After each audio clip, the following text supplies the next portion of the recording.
Disgrasya pala dito na truck. Hala, nangyari dito. Alright guys, may nadisgrasya pala dito na truck. Ang karga niya ay mga relief goods para dito sa kaislahan. So ayan guys, simula dito pababa siya. Ngayon nawalan daw ng preno at di kinaya ng preno. Ayan, tumapon doon sa baba. Yan yung video, panoorin nyo. Ano nangyari dyan, tabi? Ay, nawarang preno? Sanali ang tigil sa taas? So, ano, nagpara-ikot-ikot pa baba? Kaso rin pa yan, ngayon lang? Mas mga ba?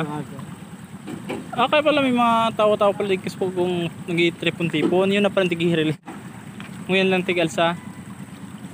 Awas na sa bagas. May mga bagas na nakarga? Relief. Relief. Ay kaya pala, magkabaton talaga yan, ano? Paano kinaya?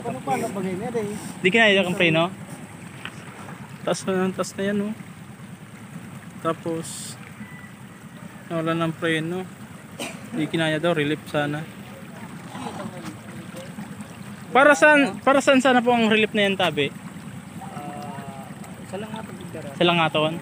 Yung barangay pa, yung pasahan ito, usok.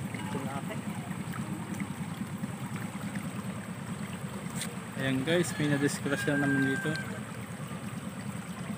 Sa anong lugar ini? Bulak. Kagbulakaw. Mismong Kagbulakaw talaga yung area na ini. Kagbulakaw pa kay Albay. Hindi kayo makaagi.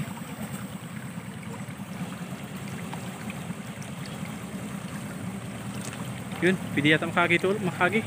Hindi, may harang. Hindi kaya.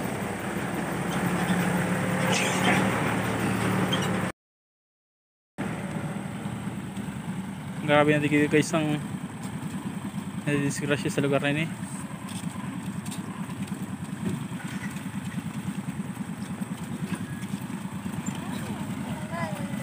Ha? Yan, ang kasko kapatid ko. Yapis. Yun, pwede na yata guys makadaan. Dali, sakay na. Ha? Alin? Ha? Ano? Nakita mo? So yan guys, makikita nyo mga anong tawag yan? Binuldoser para gawa ng daan. Grabe, nakakatakot dito guys dumaan. Bibilis dito ng mga motor na dumadaan na mga taga rito, mga residente lang dito. At wala pang mga helmet yung angkas nila minsan, yung driver. Yan no, pansin nyo.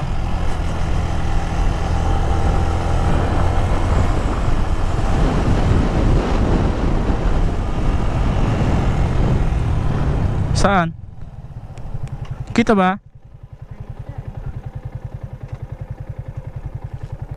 Yan guys, hinatid kami ni Pa. Hala, nangyari dito.